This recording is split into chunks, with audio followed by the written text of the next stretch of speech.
Striker Scorpion 82 is now sponsored by Warhammer Combat Cards, a card battle game featuring your favourite Citadel miniatures from the 40k universe. Free to download and play, link is in the video description below or on the channel homepage, and by using the unique link it helps support the channel. Thanks and enjoy the game.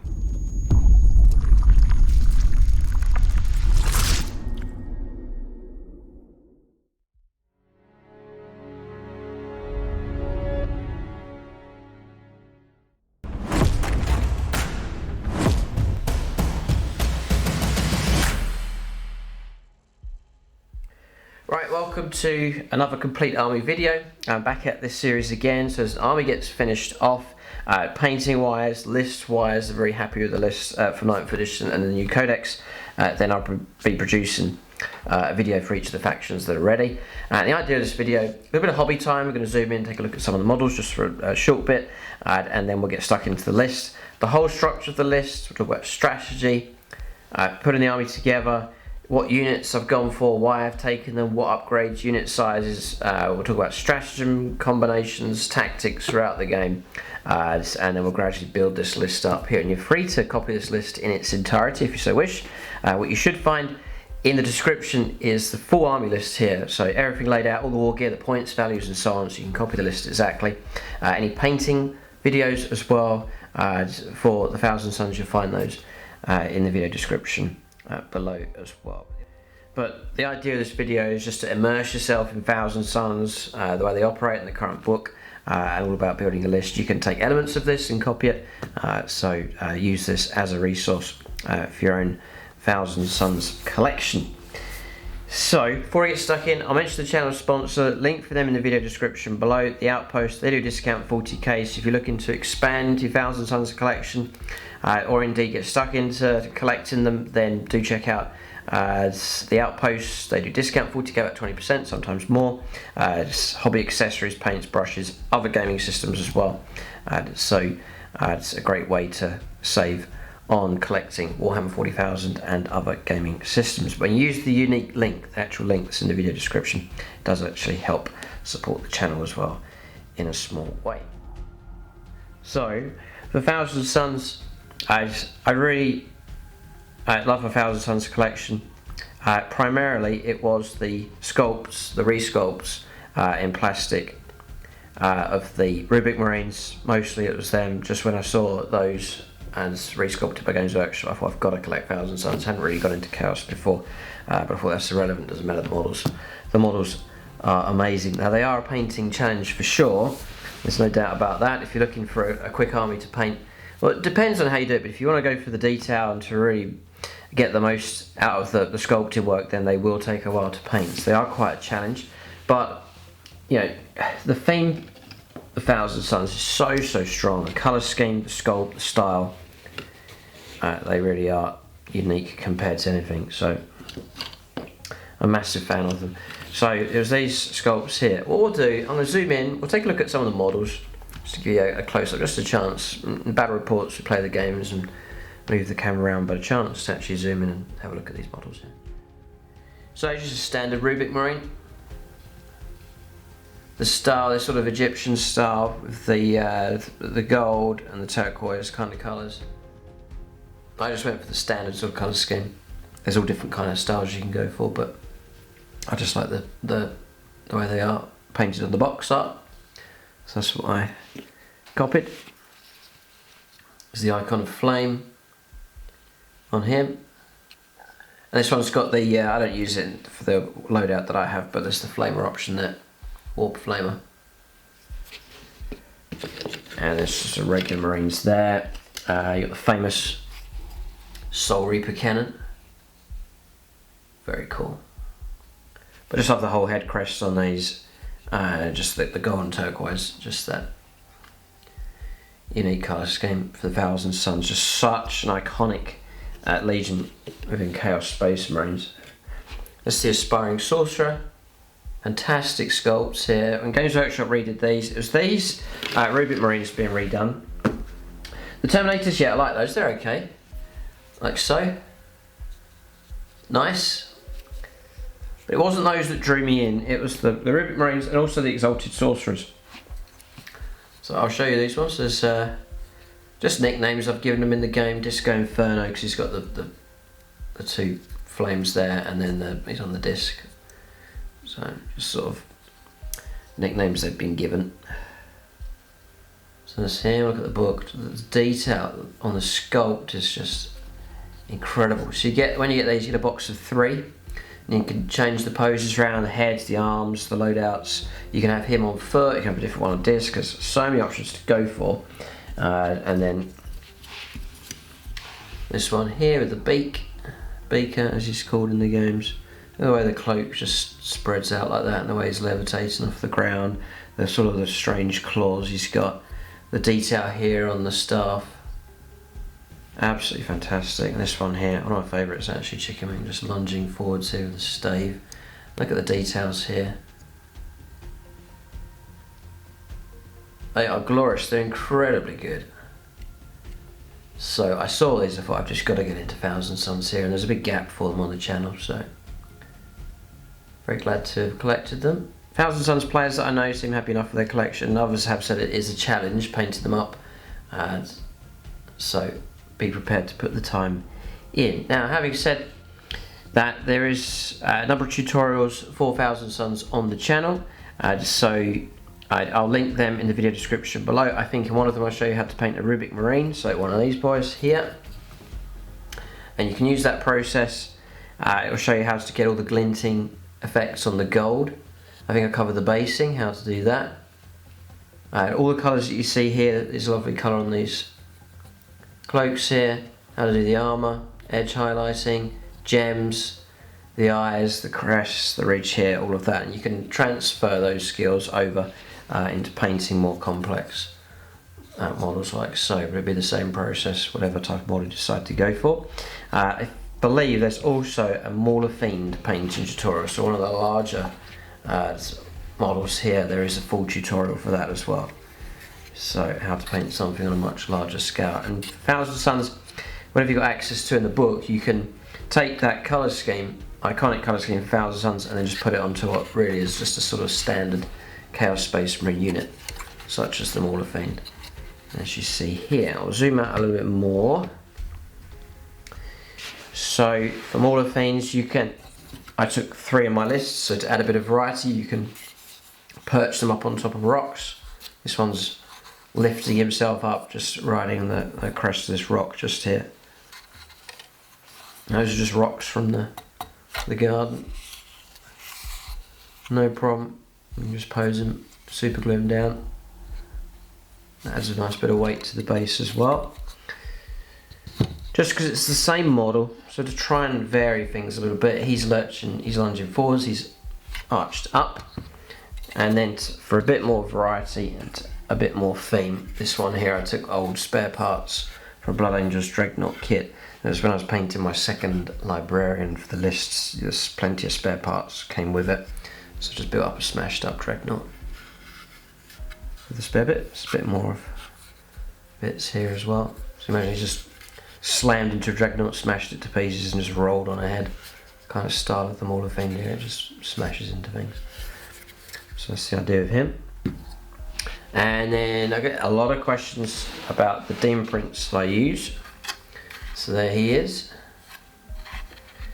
So he is the Necro Sphinx from the old plastic Tomb Kings range for Warhammer. But that's where he's from. And I always loved the model. It first came out years and years ago. The paint job, if you look up the original artwork and the paint job that was done on it by the Heavy Metal team, you know, one of the best painted sizzle miniatures I've ever seen. The marble effect, I mean, I've tried to replicate it a bit here, but the marbling effect that they have on that studio model is utterly incredible. It's whoever painted that, it's incredibly good work. So always love the model, and then just use this as an excuse and translate it perfectly for Thousand Suns, because you know it's Egyptian stars, just taking the glinting gold, the same process as seen as on the Rubric Marines, and the same turquoise colour being used as well, same gems and so on, and just translated that whole colour scheme over onto him. He fits in really well. I was running twin Malefic Talons previously, so it fits there just nice, and it was a winged Daemon Prince, so he's got the wings. So Why not? Seems to have worked out just fine. One of the iconic units here on the channel. You can still get these. Oh, they are expensive to get a hold of. They're quite rare. But if you're really dedicated, you could track one down. I think mine came from New York in the end, got shipped over. So you can have a look for them. eBay would be the best place to look.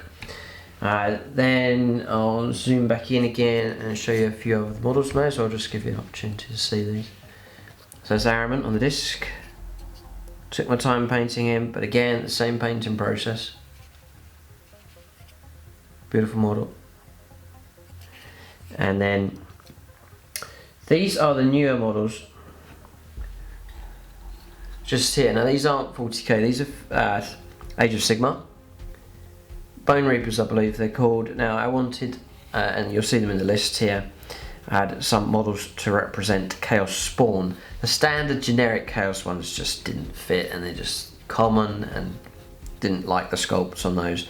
So I wanted something that was Egyptian style bones type thing, with where I could translate a bit of the colour scheme over with the gold and the armour. So these just seem to fit in perfect. So you've got this kind of idea going on with these. It's the old robes here at the back, so something that's come out of an Egyptian tomb. It just looks the part here, and this quad head skull. So I think they work as Chaos Spawn, no problem at all. They're sort of like a squad leader, that one with the bigger swords. The standard models look something like this. Yeah, it's something you can imagine one of the Exalted Sorcerers conjuring up out of the ground, like something in a Sinbad sailor. So happy enough with them. They work fine for me as Chaos Spawn. Same size bases, I believe. Perhaps a little bit bigger, but it's not too much of a big deal. And then, yeah, I'd like to show you these as well, because I've never zoomed in at all. So this is sort of the first time they've been seen on the battlefield, but not fully zooming in to take a look at these. So these are Chaos Cultists. I'm using them as Chaos Cultists again. They're Tzeentch Acolytes, I think they're called, but they're from Age of Sigmar, and because they're Tzeentch, they fit in great with Thousand Suns. The armour's just nice, again, just translating that colour scheme across. It unites the army together, but like the armoured zealots of Tzeentch, perfect. And you get a few little flares of design on them here with the feathers on the shield. And then what I did was took some of the spare parts from, I'll show you these. Here is my Xangos, the blue chickens, like so. And with the Xangor kit, there is actually a tutorial for these as well, because there's something quite different. So you can check that out, because Xangors are quite a challenge. They do take a while to paint, but they're so iconic. And again, it really is sort of an Age of Sigmar type option. But you need to buy, I believe you need to buy the 40k box of these, because in there you get the auto pistols and chain swords. And what I did was, I didn't use all the auto pistols and chain swords. I kept some of the blades, like so. Mixed them up, which meant I had spare ones of these. And the hands, thankfully, are quite human looking. So you can use the pistols and the spare chain swords, and I actually put them onto the Tzeentch Acolytes, like so. And they seem to just fit in just nice. So you've got a shield there from Age of Sigmar, but then to bring it to 40k, you've got one of the chain swords being used. And see the hand? Just seems to work just fine. So an easy way to get your Chaos Cultists with that Tzeentch theme, absolutely perfect to use. Like so, just a regular blade and shield. Again, brilliant sculpt. Absolutely fantastic. Really happy with these. So that's him. This one here, a combination of a blade from the Age of Sigmar set and then one of the chain swords. Just fits in just nice, so the shield just slung over the back. Auto pistol chainsaw combo. Again, see the way the hand's stuck on, that's from the Xangos set, stuck onto his arm, absolutely fine. Same with the pistol, not a problem. I'll just give you a spread of these. I want, because I like to run themes with my armies. I like that everything ties in, it looks like it belongs there. That's Another chainsword. Pistol. Another one. Like so. And then squad leaders, you can create your own, but that's one there with the scroll. And I love it with the shield slung over the back, very cool. So that's a squad of 10 of those. Got another squad of 10. Let's give you an idea of what the acolytes look like, the Chaos Cultists. So that's them. Very happy with those. They're very welcome in the army. So what you've got is some core stuff that's 40k without doubt, and then there is a little bit of artistic license going on with some of the unit choices being used as units to represent some of the other units that are available. So with my Thousand Sons list, we'll get stuck into the list here, but I wanted, as with all my armies, I wanted a list that's unique, so it runs different to anything else on the channel and to any of the other factions, and it becomes an iconic way that they operate. And I wanted that to be the case here for the Thousands. Didn't want to just do a turquoise Chaos Space Marine army. I wanted to do something that really fits the theme of the way that the Thousand Sons are, which is revolving around Psychers, very heavily leaning on Psychers. That's really the main theme here for my Thousand Sons army. So then translating that core theme into an army that can actually operate on the battlefield, I've got what you'll see is, I've talked about it before, it's like an onion, this list. So in the core, in the centre, will be the Psychers. They are the key to the army. If I can keep them alive throughout the game, then the Thousand Sons usually will do well. And then outside of that comes the heavy infantry, the bodyguard type units, and then peeling out from there the medium type infantry, and then on the fringes the light infantry in various forms, as you'll see, and then my sort of throwaway distraction units, which would be the Maulerfiends. So that's the way the army kind of operates. And if the opponents do well, they need to get their way through all those layers of that onion to get through to those Psychers in the centre, and so it makes it difficult for the opponent. They've got to try and deal with the cheap, annoying stuff first. The screening units, the distraction units, get past those, get past the bodyguard type units, and then eventually get through to the Psychers. And usually the idea is the opponents, by the time they've made the effort to break their way through all of that stuff, the Psychers have done their work, they've done their damage, and it's too late. And the Thousand Sons have victory. So it can be frustrating to play against, perhaps even to watch at times, because it's the way the way they operate, just by grinding the opponent down from the shelter of their screening units. But that's just the way they are, and that's the way the Thousand Sons need to be broken here, the way the list operates on the channel. But feel free to copy that concept and that idea, but there's no point taking strong characters that are loaded up with all these psychic powers and then just get taken out quick, because then you're losing the striking power of the army. And the main thing I'm leaning on here for this list is the ability of mortal wounds, which just bypass everything. Light infantry, heavy infantry, infun saves, whatever it is, vehicles of any toughness, just doesn't matter. Mortal wounds just eat their way through anything that's in their path, and that's one of the really strong themes here for the Thousand Sons, is they rely on that just to grind away at the opponent, just to eat away at the resources that they have with all those mortal wounds being kicked out. So you'll see the list being geared towards that as well. And it is a strength, because whatever the opponent sends at you, you just send mortal wounds at them, and that will usually dissolve them away.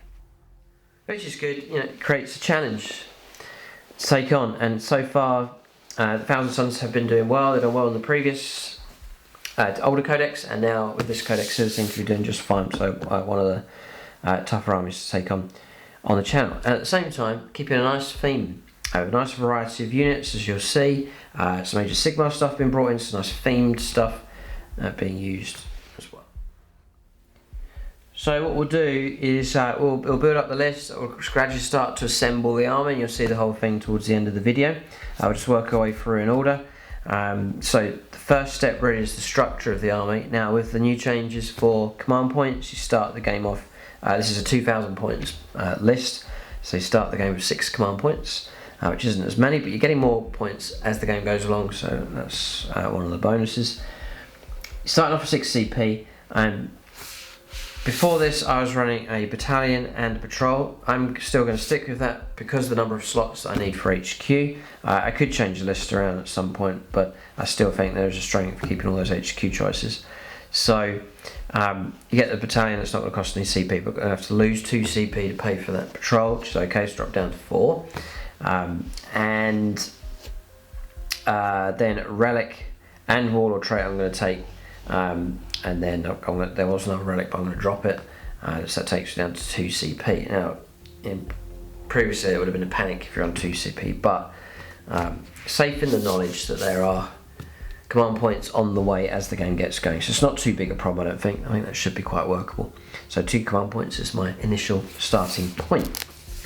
So then, choice of cult.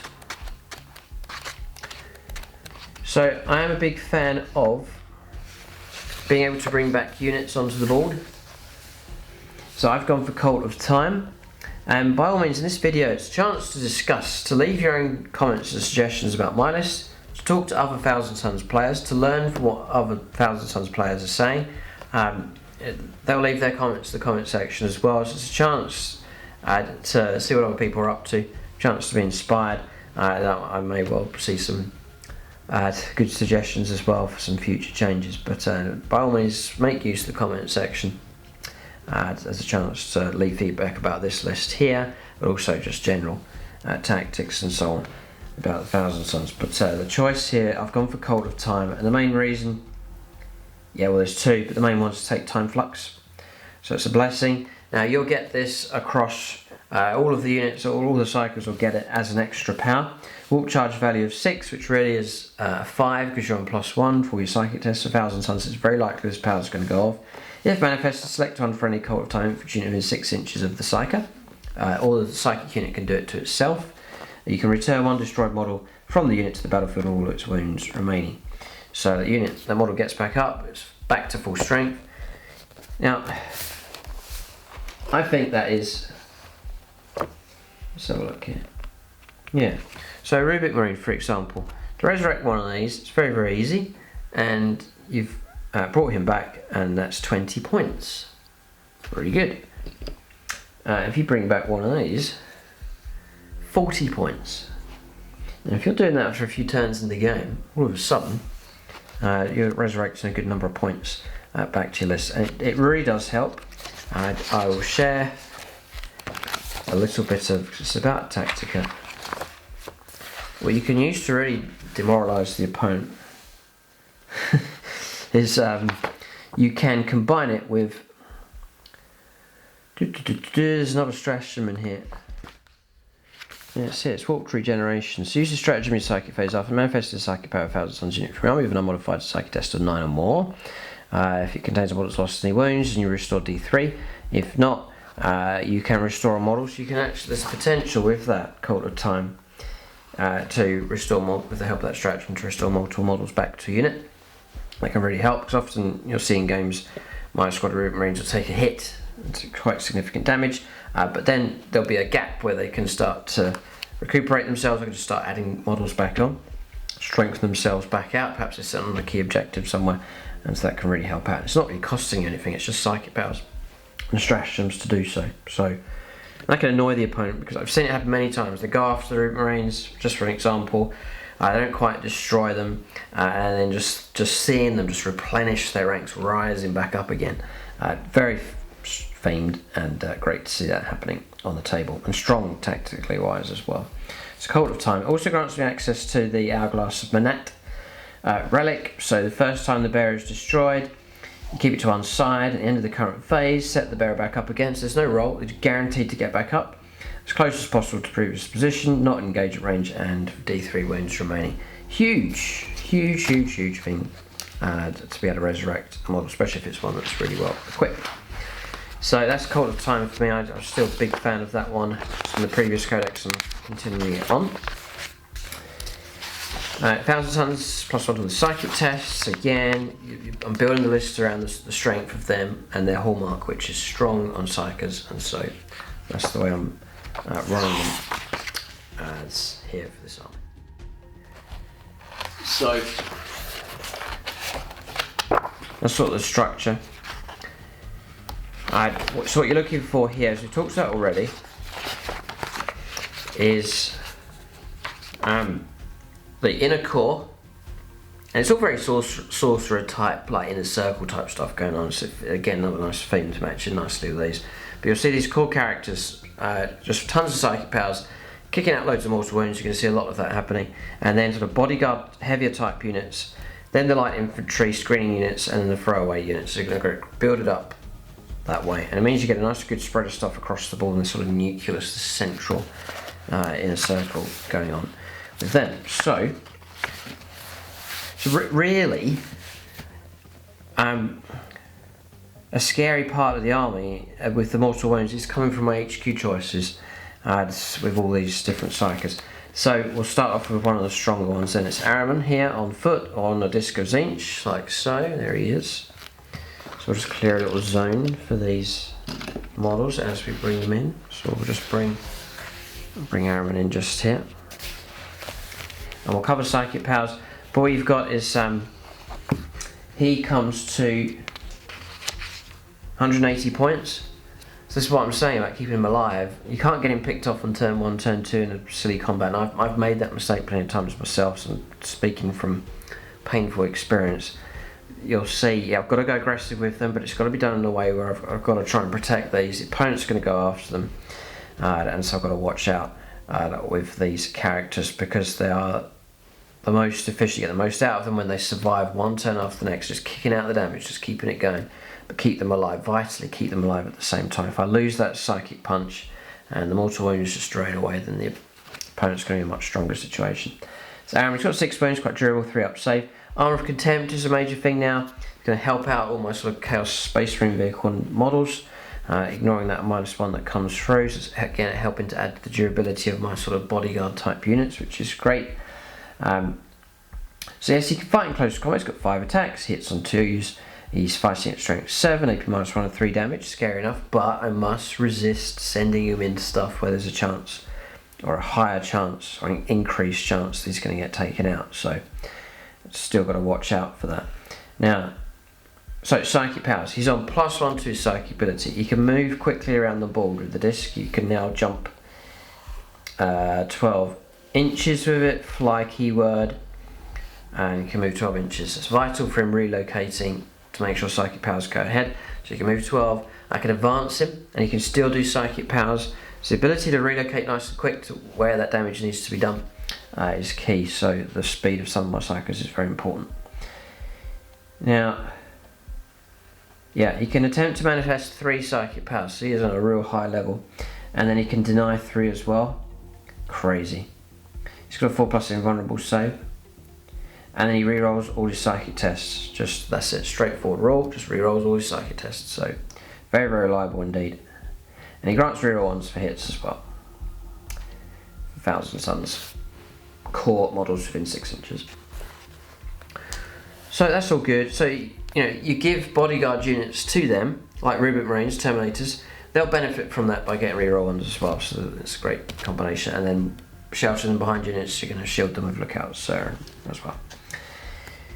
So with Ahriman, with his so the license for him in the list is the mortal wound guy. He's the one that's going to kick out mortal wounds more than anybody else, because he's got so many psychic powers, and so I think I want to just saturate him with abilities that cause mortal wounds. So the loadout for him, maybe call these out as we go along.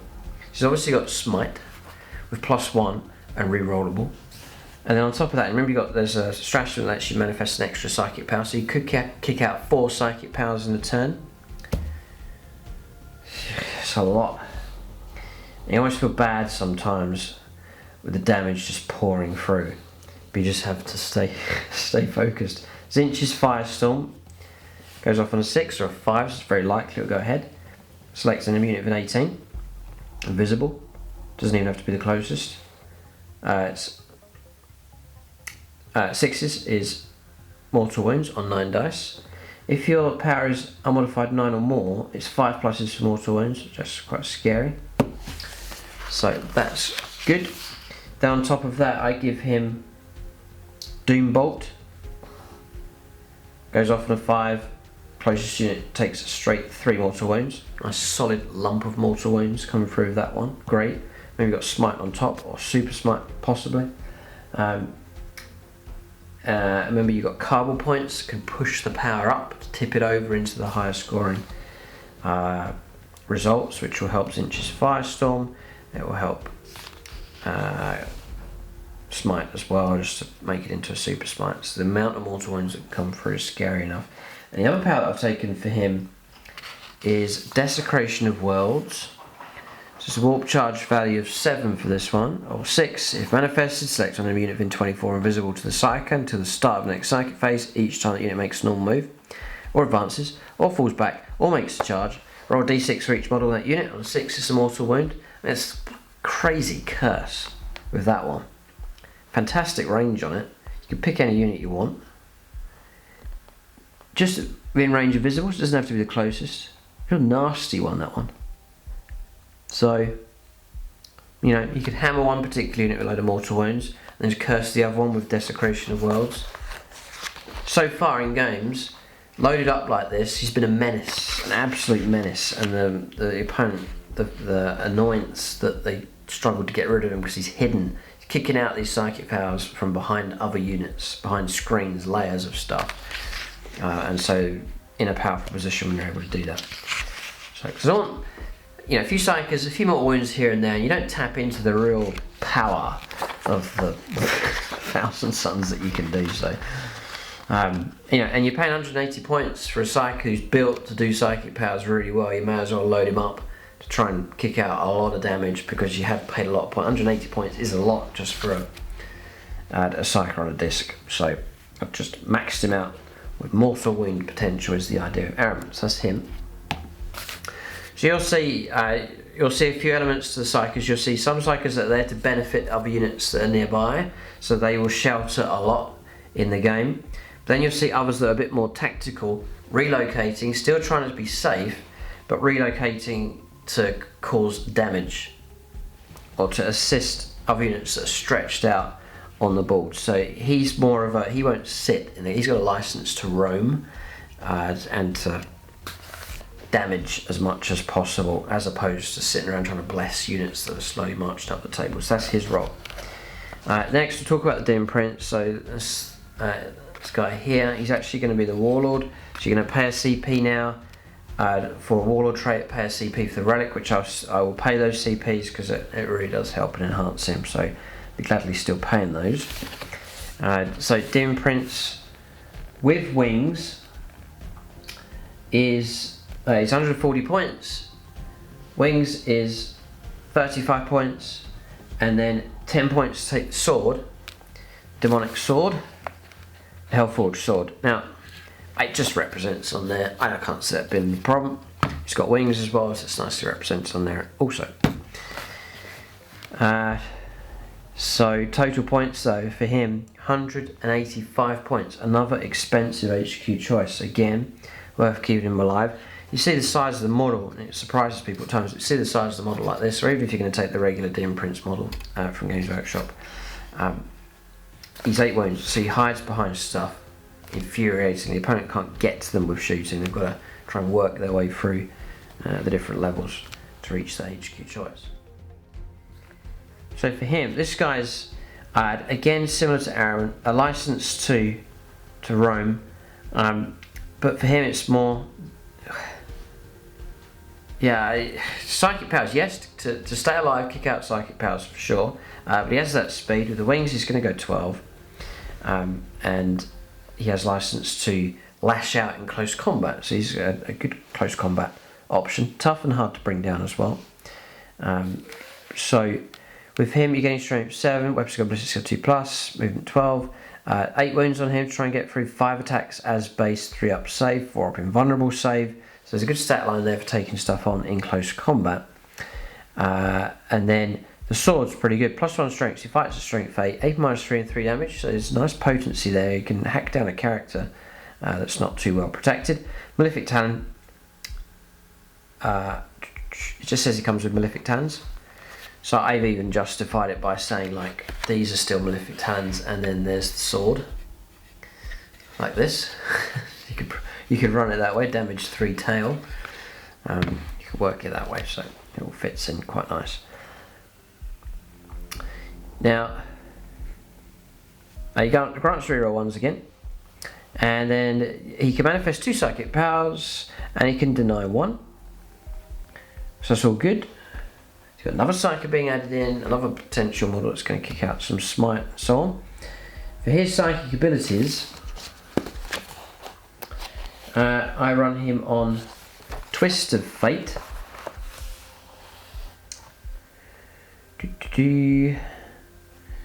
So it's not across here. There it is. Total charge value of 8 or a 7. Carbon points are a massive help. If manifested, select an enemy in 12 inches. So that's okay. Usually he's going after the opponent getting close, and he's going to be going after heavier targets that may well have an invuln save. So I think it's right sticking that on him. To start the next psychic phase, if you picked an enemy unit within 12, then they can't use invuln saves. You just take an invuln save away. It's terrifying they're able to do that, but it's a chance to locate a unit that needs to be dealt with. Just take away the invuln save. It's powerful stuff. So Twist of Fate being taken on him, tactical choice. Smite you can do, and the other power is it's Temporal Surge. Now obviously these can all be switched around. Temporal Surge, so all charge value of 7. If manifested, select 1,000 Sons Infantry, Cavalry or Beast unit within 6 inches of the Psyker. You get to move again. So he may well have something like the Chaos Spawn with him, or he might be near the Terminators, and just help guide them and push them up the table, moving twice just to help get them shifted across the board nice and quick. So you won't go reckless and just charge out all over the place. He'll help other units, he'll hang around, hide behind stuff to the right moment. Then an enemy unit gets dangerously close, needs to be dealt with, he'll jump out and go after them like a wasp coming out, chasing the target down, a funnel web spider that's been provoked and it dashes out and causes trouble. That's the idea of him, as he springs his trap just at the right time. Is the idea of him. Now, because of the risk he's been put under, and he does come out from behind the screen, I'll try and protect him as much as possible. So I've got 2 levels of protection to help him out. First up is to take the Warlord trait. Yeah. So otherworldly presence. He's got a 4+ invuln save, but otherworldly presence. Once per battle, before making saving throws to the Warlord, Empiric entities. If they do, until the end of the turn, the Warlord has a 3+ invulnerable save. So you can kick it like an Armor Indomitus, I believe. You just activate a 3+ invulnerable save just to that right point. So he's gone out, he's charged, he's been countercharged by something. He could be in trouble. Loads of saves to make. Activate that 3+ invulnerable save. Then, if and when the worst does happen and he is brought down, I then take the Hourglass of Manat, and he'll just guarantee to get back up again, even if he's taken out, which again could drive the opponent absolutely bonkers. So you may even want to just try that combination for your own lists. Take that combo that I've talked about here, and give that a go. But you've got a generally good all-round Psyker, durable unit, one that will resurrect back up again, one that can activate a 3+ invulnerable save, and then one that can fight quite nicely in close combat, just for that damage 3 sword coming through. So that's really the idea of this video, is to show you the reason behind everything, to go through all the war gear and just give you the full explanation of what's been taken out. So that's him. So 2 Psychers is not enough. I want to be able to kick out. I want more mortal wounds, more damage being kicked out here. So we've got some Exalted Sorcerers, cone box of 3s. So I've tried to use all 3 in the list. Some have said, well, you can drop one of the Exalted Sorcerers, but overkill. I could do that, bring in another unit because they are quite expensive, but happy enough with the combination I have at the moment. So we'll do this one. Disco Inferno, one on the disc. So as with Ahriman, this one's a bit more mobile around the table. It can relocate and operate nice and quick across the board. So Exalted Sorcerer, the stat line for these is excellent. They come with standard weapon skill and ballistic skill 2+. They actually can do okay in close combat. 5 wounds, 5 attack space as well, which can surprise people with them. 3+ save. They manifest 2 psychic powers and deny 1, so they're well equipped, good, solid psychic choice. They still come with a 4+ invulnerable save. They grant reroll 1s to core choices nearby as well. This is all good. The stave's not too bad at all. Strength +3. So strength 7 for the infantry, even -1 on D3 damage, and then 5 attacks. You can do quite well in close combat, but only if it's like, if they really need to, if they really have to, or if they can go in with absolutely minimal risk, because the high priority is keep them alive. Is the golden rule with these. So yeah, so psychic powers for him, for Disco, is, oh, I may have got my powers a bit muddled here. Doesn't matter. Yeah, so correction. Just thought I had it written on the list there. So Desecration of Worlds, which we've talked about already. Instead of that going on Ahriman, it's actually on Disco. So it's a unit that can relocate nice and quick to kick that power out somewhere across the board. So I could keep it on Ahriman, but I've put it onto him, onto Disco. Now, Ahriman's third power then should be Battlefield Evolution. That's the one. So we'll just cover this now. So it's an 8. So I've put it onto him because it's 7 to make it go off, but rerollable. If manifested, select an enemy unit with an 18 invisible to the psychic. If it contains 6 or more models, roll a number of d6 equal to the result on the psychic test. For each 6, it's d3 mortal wounds. So a real bane here for more hoardy or more medium-sized type units. So all of a sudden, say you roll a 10 for that psychic power to go off, and you roll 10 dice, you get 3 6s. That's 3d3 mortal wounds. So again, it's that sort of mortal wound ability. So Battlefield Evolution is on Ahriman. May well swap that around and put Desecration of Worlds onto him. We'll see. The powers are interchangeable, so you really can sort of fine tune your combinations to go for. So anyway, Desecration of Worlds on Disco Inferno, and then his second power is Temporal Surge. So he's got it the same as the Daemon Prince. I've duplicated the power because one of these might die, or they might be located in different parts of the battlefield, and I may need Temporal Surge here on turn 2, but then on turn 3 I might want to use it across the other side of the table. So it's the same power, but just spreading it tactically across the board. There's no harm in doing that, and tactically may well be a big requirement to have that. So that's the idea of Disco. So what you're seeing is a bit of tactical manoeuvring going on with these psychers that can manoeuvre quick to help make that power go off. Because Temporal Surge, there could be units somewhere that has to have that, and so I've got to get one of the psychers across to them to help, because Temporal Surge is only range 6, so I need to relocate fast. So then 2 supporting Exalted Sorcerers. These are on foot. These will operate amongst the core choices. Again, just kicking out Smite if a threat comes near. They're there for Smite for sure. But you'll see these more operating on foot, keeping them protected. They shouldn't be lashing out, doing anything crazy. They're there just to be solid psychers amongst the units. Again, they're granted their reroll 1s, 4 have invulnerable save, 5 wounds. They're tough enough. They can fight quite well with their staves. And then the psychic power's been taken for those is, this one is Chicken Wing. So for him I've taken Temporal Manipulation. He's surrounded by other units, so you can bless them by restoring d3 lost wounds, helping out Terminators, Rubric Marines with that.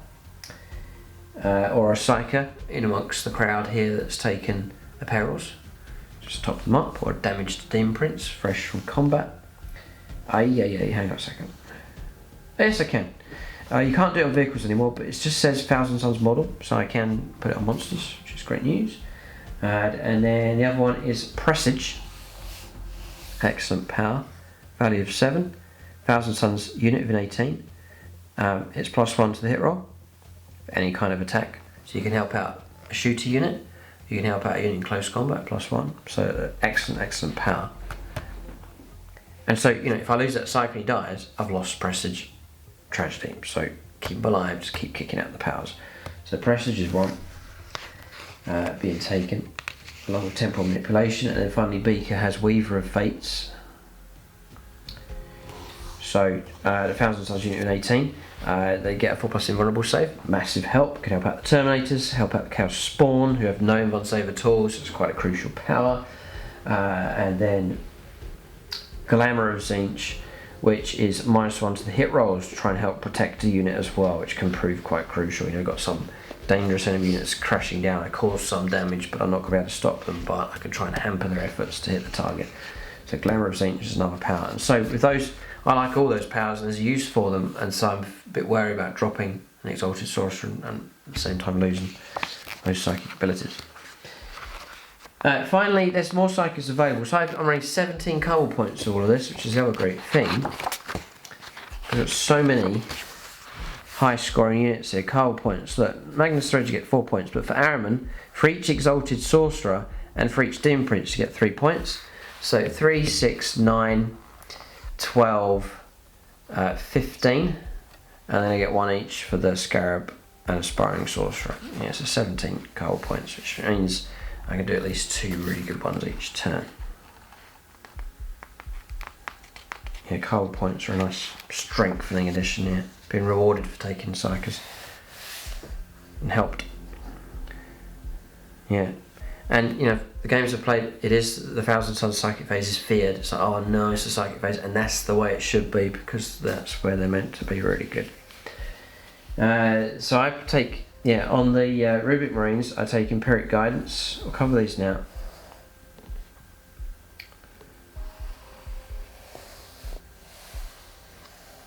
Here, warp charge value of 4 or 3. It's just going to go off. Choose the 1000 Suns unit within 12 inches. You get +1. You get +6 inches to the range of rapid and heavy weapons, rapid fire and heavy weapons. So my bolters become range 30. Just gives them that little bit extra stretch. Actually proved quite useful. So Empiric Guidance is fine. And it's not just the parent unit, you can cast it onto another unit nearby, so the Rubric Marines could bless the Terminators, for example. And then on the Terminators themselves, I take Weaver of Fates on them just as a backup. So I've got another unit that they could bless themselves with their own 4+ invulnerable save just to protect them. Is the idea of that psychic power. So what you see is lots of supporting psychic powers. Obviously each unit can kick out Smite, plus the other potent psychic powers that can just kick out lots and lots of psychic damage. But out of all those psychers, they're all so reliable, but Ahriman's key. Keep them alive and keep those mortal wounds flowing, and it will cause absolute havoc for the opponent. So he's the key. Boy, 5 of those psychers in total. That takes me to maxes out my battalion and then my patrol for HQ choices. I'm spending a fair bit as well. 180 points for Ahriman, 185 for the Daemon Prince, 100 and 100 for the 2 Exalted Sorcerers, and 125 points for Disco Inferno as well. So yeah, it's a quarter of my army is these psychers. So they are the inner circle, the core of this list. And I think if the 1000 Suns can keep their cool in the game, not do anything rash or stupid or dangerous, and hold it together, play the patient game, play the grind, then usually they should do well enough. Okay, so moving along from the HQ choices, we know what kind of core we've got here, and really the way the army operates is you'll see these operating usually in the central part of the army. So my bodyguard units and screening and move out to the centre of the table. Again, a lot of armies I'm trying to push out to the centre of the table and control the middle of the board, where you can dictate play into your opponent's deployment zone and control the central objectives. So it's huge. An army that's able to do that, the Orcs do it, these do it, and it seems to be strong enough. And yes, the opponent's going to be operating in other parts of the table, but if you're dominating primarily the centre of the board and the main objectives, then it puts you in a really strong position. So you'll see these pushing into the centre and operating from there is the idea. So we're now thinking about troops choices. There's a variety of troops choices being taken, all with different roles, and all add very important roles at that. So we'll cover them in order here because there's quite a variety of troops. So the first one's 1000 Suns Chaos Cultists. You can see sort of the standard Chaos Space Marine Cultists. Just they don't really match, I don't think, and the blue capes to make them Thousand Sun sort of style, but I think the Acolytes are a much better job. So I'm taking 2 squads of 10, so we'll just push these to the side here. So that's the core of units that we have so far, and then we'll bring in these Acolytes. It all fits in. You've got these Sorcerers, and they have these little fringe early entry neophyte disciple type units here.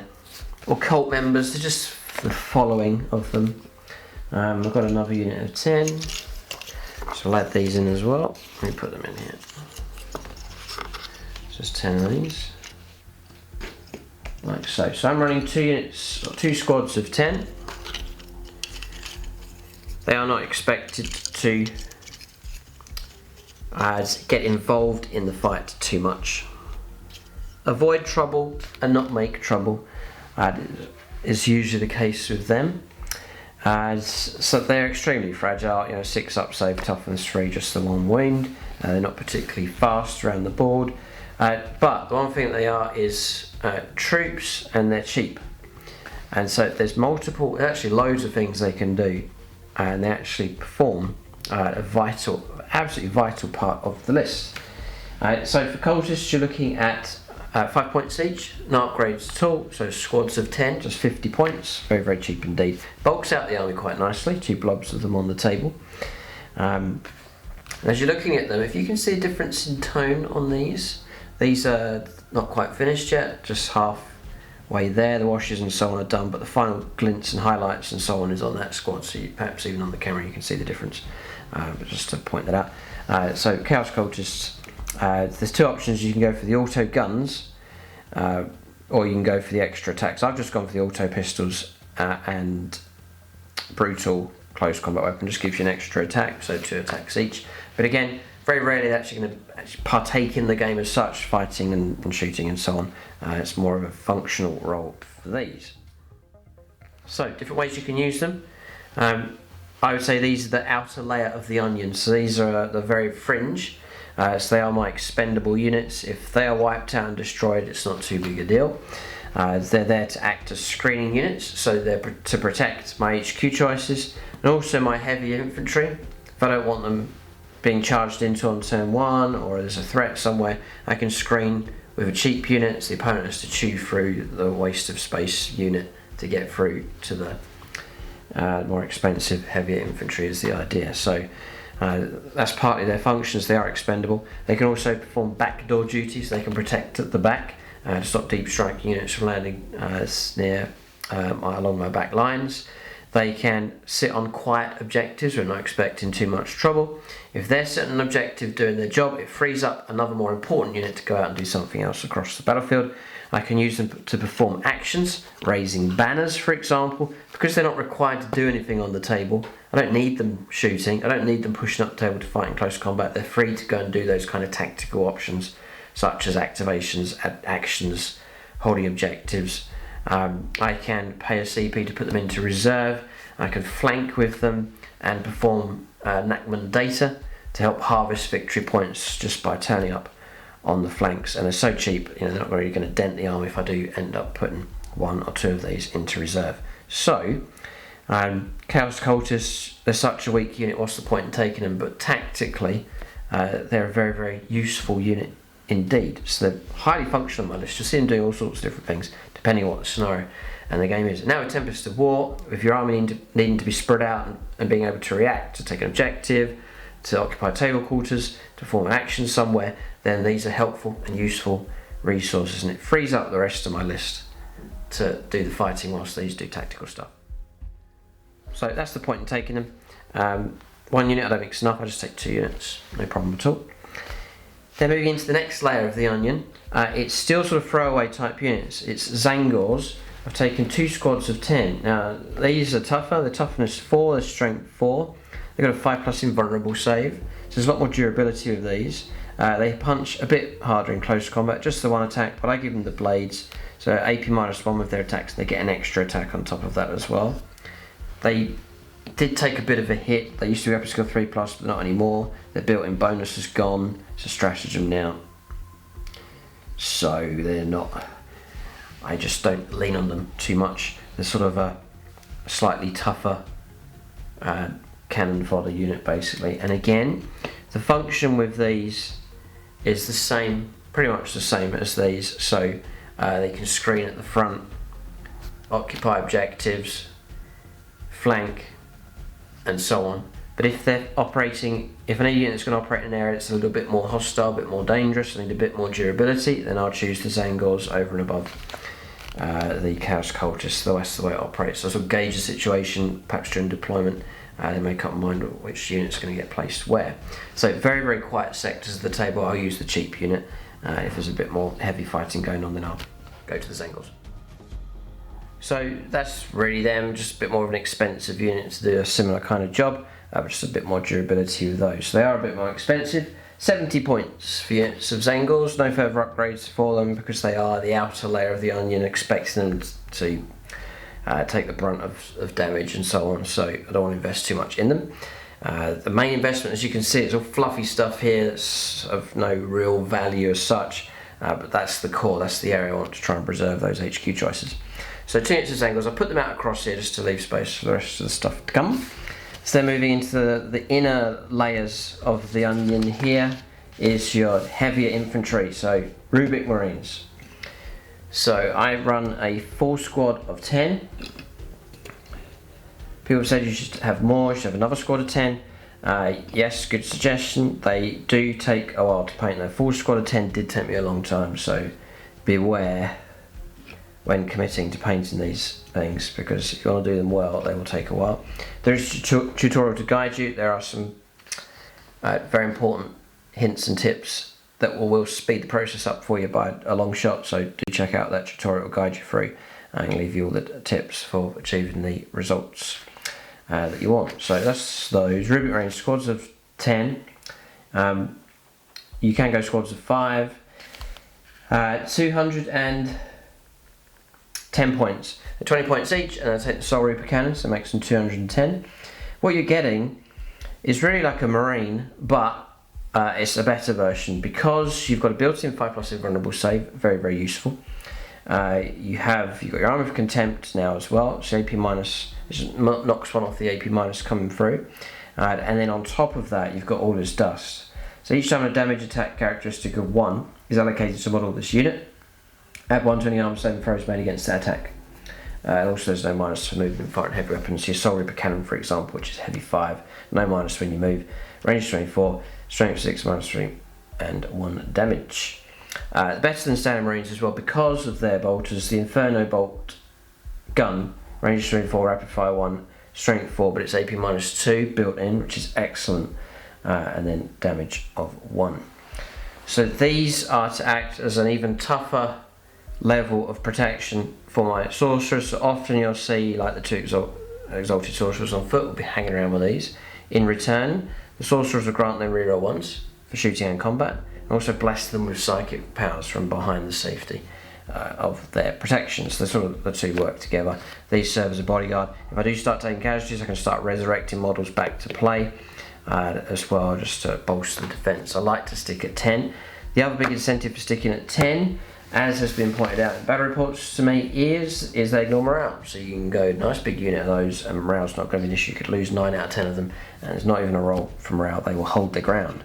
So in that regard, they're an excellent solid unit choice for sure. And then with Marines now, they're 2 wounds each on top of that as well.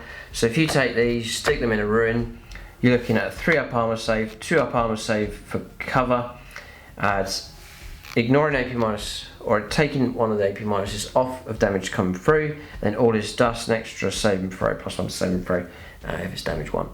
Weaponry as well. And then all the wounds to the opponent to try and get through the invuln save. They are tough to shift for sure. And then they can kick out a bit of firepower, decent enough firepower with them. So usually you'll see these push towards the centre of the table, hold their ground, and no real need to push any further forward, just move on to somewhere to hold the correct location I want on the battlefield, and then just to protect, fire, sit there, survive, regenerate, and then that's their mission during the game. So quite mundane, not out for absolute glory. You've got a built-in Psyker in the squad as well, who's potent enough. You can take a psychic power, you can smite, and so on. All that's good, and a little bit of close combat ability of him with his stave. So yeah, they're not like a. They're not a showy type unit. You know, they're not built out for glory. They're just there as one of your mainstay solid unit choices. So I take a unit of Rubric Marines, no problem. For a 2,000 points list, you could easily take another unit of them, no problem at all. But at the moment, probably because I'm taking a big blob of Terminators, just the one squad of 10 seems to work fine. So that hasn't been don't think it's really been a problem so far. So that's the troops choices, and really a good representation here of the layers I've been talking about.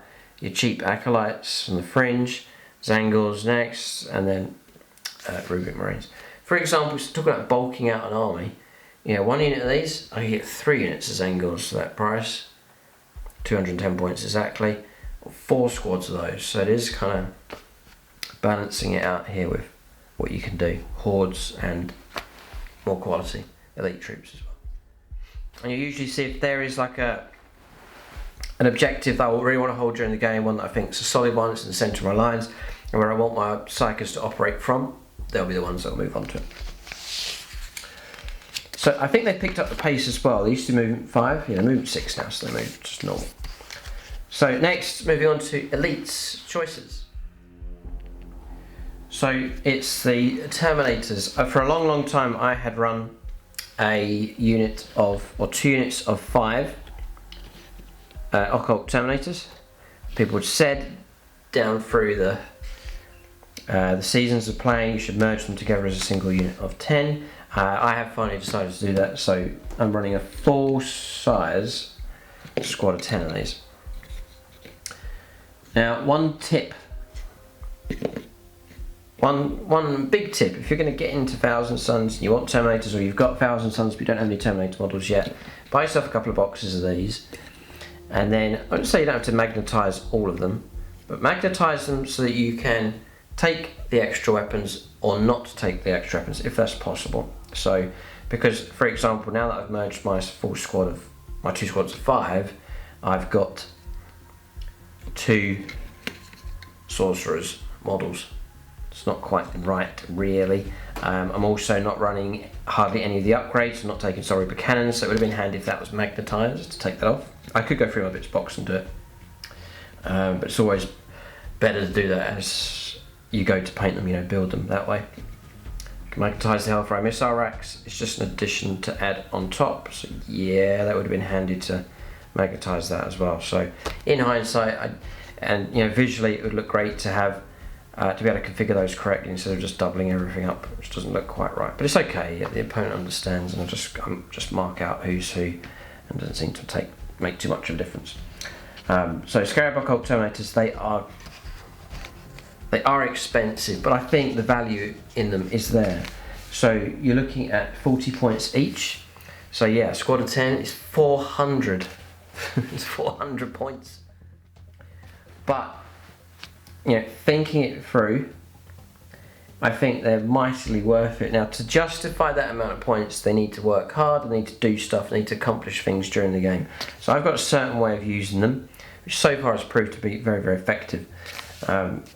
So basic stat line, you know, you've got 3 wounds each on these, there's loads of wounds. 3 attacks as base with these, which is excellent. 2 up save, 5+ invulnerable save, all good. Morale tests are auto pass, so it's no problem having the larger squad of 10 as well. They also get all this dust on top of them being Terminators, on top of Armour of Contempt as well. So actually you're looking at a very, very durable unit. Very durable unit on the battlefield. There are a few stratagems which also assist with this. So yeah, unwavering phalanx. This size unit will cost 3 CP, so it's deadly, but it's -1 damage against a Scarab Occult Terminators unit. Just at the right time, it could save the life of this unit or save serious damage from coming through. The opponent's about to hit you with a ton of damage 3 weaponry. Drop it down to damage 2, just takes the edge off of that. There's all the psychic powers to give them, -1 to hit them, plus 4+ invulnerable save, and so on and so on. So all of those kind of things, just try and preserve that unit. It is a tough unit to take on. If the opponent's going to go after them, it's a lot of effort to try and remove them entirely. And because I'm going for Cult of Time, if your opponent doesn't destroy them, I'm going to start resurrecting models just to top them back up. And every time I do that, it's 40 points of time being added back to that unit. They're all-rounders as well. They shoot nice here with their... So I don't... Because of the way the points have worked out, if I did have spare points, I'd use them. But I've not taken Soulreaper cannons. I like the combi bolter. It's a nice lot of DACA available from that thing, so I'm not going to pay the extra points to take the Soulreaper cannons. So don't take those. The Inferno combi bolters, range 24, rapid fire 2. For Terminators, you're going to max out your firepower, so 4 shots, strength 4, -2, 1 damage. I think that loadout's absolutely fine. There's a stratagem that gives you an extra bolt shot as well. So if I'm starting to drop those for Soulreaper cannons, then that's diminishing from that. So I just leave them as they are. The Hellfyre missile rack is okay. Range 36, heavy 2, strength 8, -2, D3 damage. It's alright, you can pick up a few wounds from a vehicle, it's not too scary. Now, the Proserpine Capesh is superb close combat weapon. +1 strength, so now fighting at strength 5, 8 -3, and a straight 2 damage for this power sword. So fantastic close combat weapon. So that is excellent. You got a Psyker in the squad that can manifest psychic powers and so on. So the way I've run these, the downside with Terminators is speed. And usually what people do with Terminators is they just deep strike with them. They deep strike onto the board and they fire some DACA and then they just sort of sit there and the opponent either goes after them or pulls away from them, and then you have to start the process of walking up the table. That's how most people run Terminators for Chaos or Space Marines. But I run them different here in this list. And it's proved to be much more effective. So the way that I run them, they have picked up the pace a little bit. They're movement 5, they used to movement 4, so that helps to a degree. So the way I've been running these is I start them on the board, and I start them on the table because they're really tough. So if the opponent does go after them straight away, it's going to prove hard to shift them. So I usually deploy them quite boldly. So they have that ability, that durability on the table, that they're not going to get picked off straight away on turn 1. It's highly unlikely. Starting on the board means they're immediately functioning within my line, so guarding units, not just relying on these guys to be the heavy infantry and to take all the damage. There's a big blob of Terminators for the opponent to try and get through to get to my characters. It means I can get onto shooting with them immediately, pushing out and manoeuvring with them straight away, and they're there in the heart of my battle line, ready to shoot, charge, close combat, protect, and so on. Instead of waiting on where they're going to turn up, sometimes they'll turn up quite isolated, a bit out of the fight, and it seems to be that they work much better deployed immediately with the army and just getting stuck into the fight straight away, because I know they can endure and I can just keep topping them up each turn. And to have them in the heart of the board, it's exceptionally hard to shift them. So that's the way I'm thinking of running them. I can start throwing my psychic powers on to make them -1 to hit, give them 4+ invulnerable save, and all of those kind of things to help them. Give them +1 to the hit rolls, so hitting on 2s with their bolter shots, rerolling 1s because the HQ choice is nearby. Now, it really sealed the deal for keeping these on the table at the start of the game is Warp Surge. So because I can no longer make my Maulerfiends move twice, I've had to find new targets to try and bless with that ability. So infantry units, I'm thinking the Terminators. So move out 5, don't advance, so you can still shoot. Make that power go off, sort of force it through with carbal points or roll high enough, whatever you're going to do, and then make that extra move. So they've got a move of actually 10, and drive these through the centre of your deployment zone, straight through the middle of the board, straight through whatever's in their way, shooting and fighting, all in their path, getting that nice quick movement across the board with the aid of the psychic phase, and all of a sudden you've got yourself a unit that can surge through the centre of the table nice and effectively. So usually you'll see their deployment is quite aggressive, right up to the edge of my deployment zone, tip of the wedge, and then just double move, shoot, charge, push up the table, and screen and protect other units as they go. So check it out in the battle reports. In the recent game against the Blood Angels, you'll see them doing the exact tactic that I'm talking about, so you can watch them as they do that, and you can see how effective it is. And they are a nightmare. So you invest the points in them, but they are a solid rock in the heart of your deployment zone. So Terminators are in, they're expensive, but they shoot well, fight well, great durability, so they're a great part of the list. So really the army's forming up quite well now. You've got your core psychers kicking out all that damage, protective heavy infantry units, screening cannon fodder type units across here, so it's all formed a nice big block of the list. For close combat, not too bad. I've got psychers that can fight quite well. Terminator's happy to get stuck in. Shooting stuff at long range, I negate that here, I don't really get involved with that. I just kill whatever's closest with all the psychic powers. I've got some reach with the shooting and so on, and just gradually work my way through. Now usually what's at the back of the opponent's line is like the heavy guns, las cannons, all that kind of stuff. But my main assets, characters, all these, they can't be shot at because they're being screened. The opponent's having to use heavier weapons against lower sort of caliber infantry and so on, and those infantry even carrying inbound saves, so there's chances of them surviving, you know, like las cannon shots, there's chances of me surviving those kind of shots coming through. So not too fussed about the ability to try and reach through to heavy firepower. I'll get to it eventually, I'll grind my way through that kind of stuff, but not too worried about reaching it immediately. So next, I was running 3 Maulerfiends. I'm still running some in the list, running 2, but I've decided to drop one and take the new Chaos Spawn unit that's been added in, as we saw earlier on. Zoomed in and had a look at those Bone Reapers. So Chaos Spawn, I think they're a bit of a hidden gem for Chaos. They're okay for Chaos Space Marines. You can make them really good with the help of psychic powers for thousands. So they are, I don't know how much they are, they're 23 points each. Yeah, 23 points each, no further points to pay.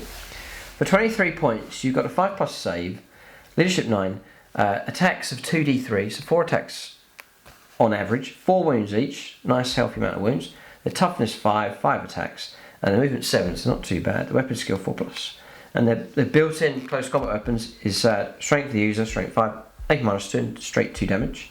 They also built into them get this mutated beyond reason ability. Roll a d3 at the start of each fight phase. They'll either get AP-4 in close combat, an extra d3 attacks, or they'll get re-rolling wounds. All of those are really good.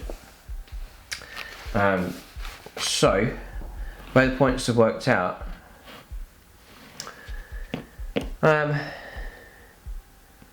yeah, 115 points. Yeah, for 5 of them. It's cheap. Really is cheap for the potential. I mean, look, a squad of 5 is 10d3 attacks. Crazy. So the way I run this here is I maxed them out a squad of 5. It'd been handy to have squads of 6, but it doesn't matter. A squad of 5 is the maximum you can go to. So I've got a full squad of 5. You get 3 in a box. I did paint up the 6th model. And the very handy thing about these, it's interesting, you can actually run squads of 1.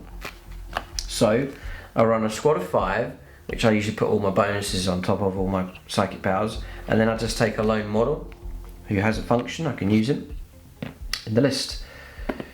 So for the lone model, I can run him as like a lone objective holder.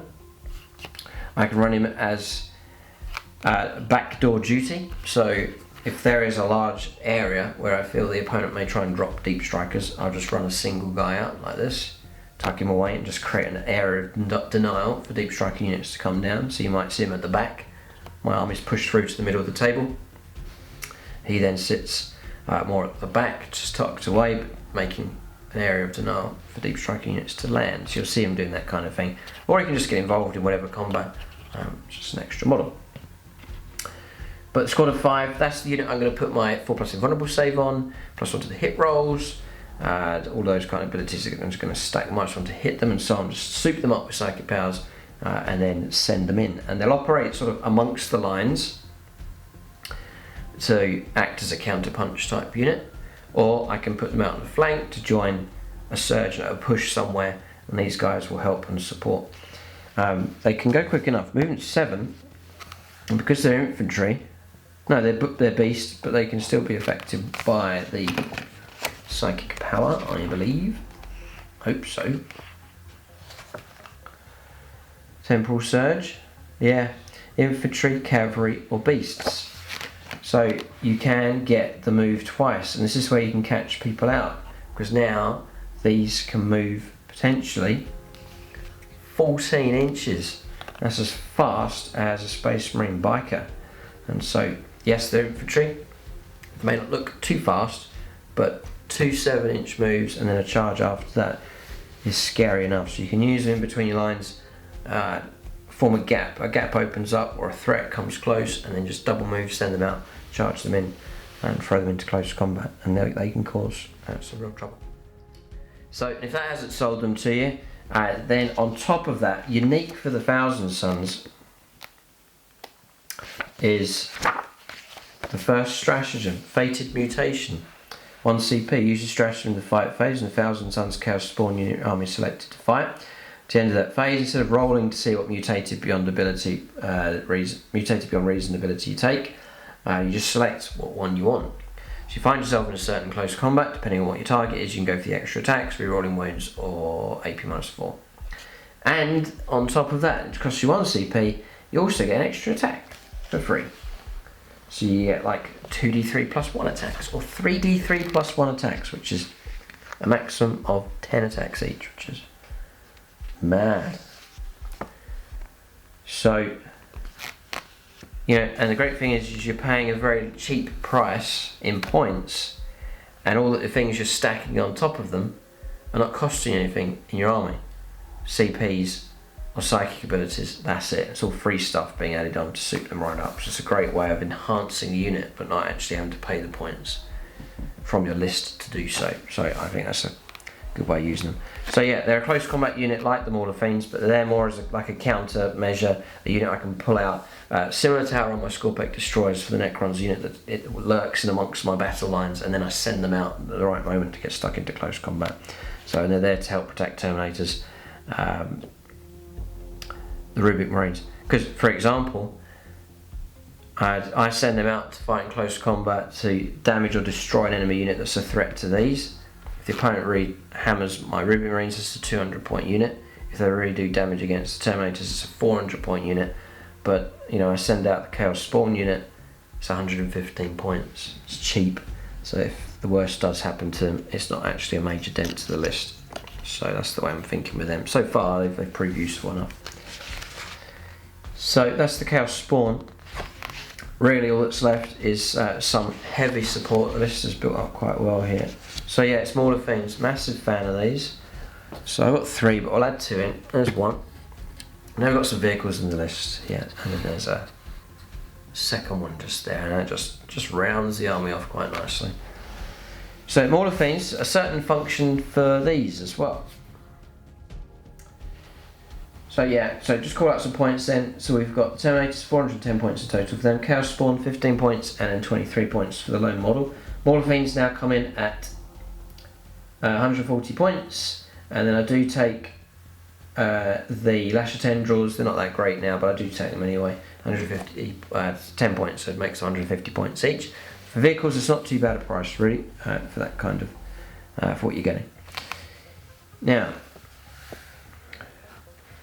Maulerfiends. So when I was putting this list together, I didn't want to do just turquoise Chaos Space Marines, so Rhinos, Land Raiders, and so on and so on and so on.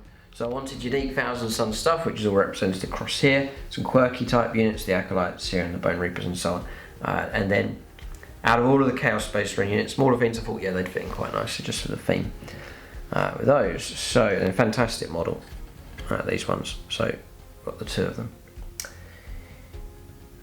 So these operate on the fringe of the army, and they are to act as a distraction. If the opponent ignores them, then the Maulerfiends are just going to barge straight into their army and cause trouble. If the opponent goes after them, which is half my intent, then they're diverted away from the rest of my army whilst they deal with the Maulerfiends, which is a tough enough unit. And the whole time it means that the core of my army, again the Psychers, are being protected, the opponent's going after other stuff. So it's really a major distraction unit. If and when they do get stuck into close combat, which they quite often do, they pack a mean enough punch. They really do, actually. 6 attacks base, which never diminishes. They move 10.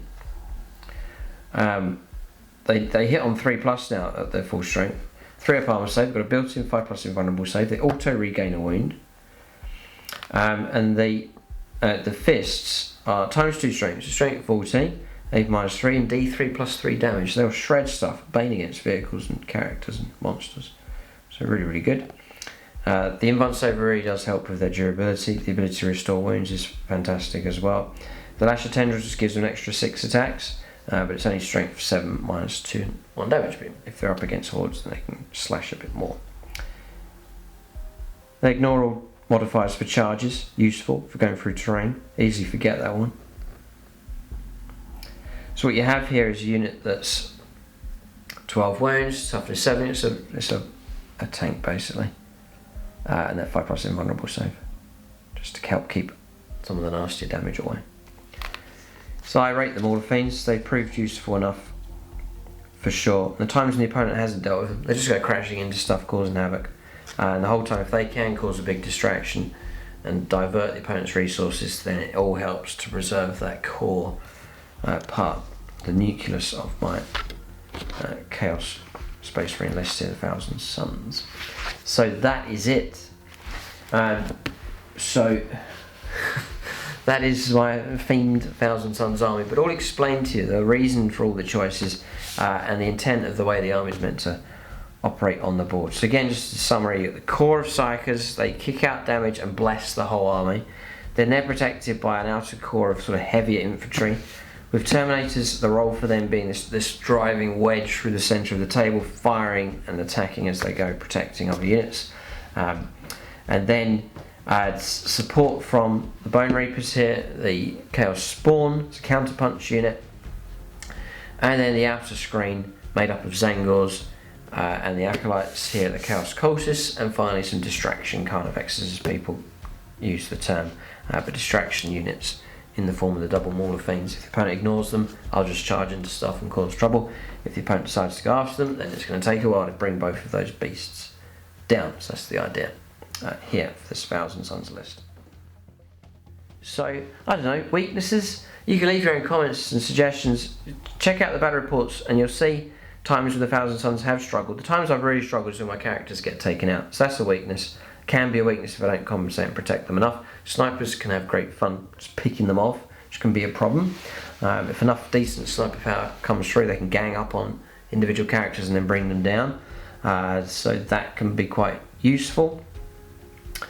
Overwhelming firepower just really starts to wilt my stuff quick enough. Can be an issue as well, but having said that, there is plenty of durability here for the opponent to try and get through everything. So that's the army. Leave your own comments and feedback. What part of the list would you change? Small changes, because I'll read the comments and suggestions that people make. What would you drop? What would you add in? What would you downscale? Change the sizes around. Psychic powers, what would you add in? Take away? Swap around? If you copy this list and use it in games, I'd love to hear feedback.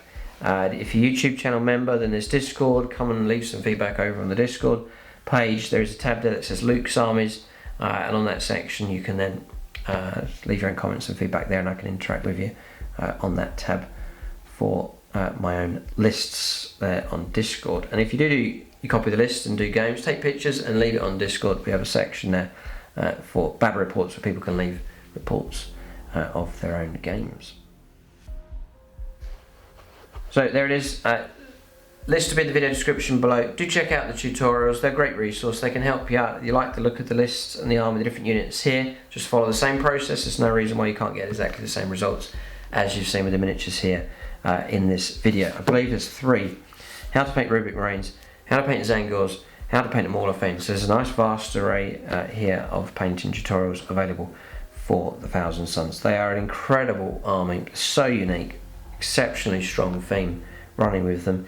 If you do paint them, they are a challenge, so be warned, but the rewards are, the sculpts are fantastic, and you can have a very nicely themed army indeed. That's the video. Keep a lookout for more in this series. For discount 40k, use the link in the video description below as you seek to expand your own Thousand Suns force, or indeed delve into collecting this very unique faction indeed. Thanks for watching, and tune in next time.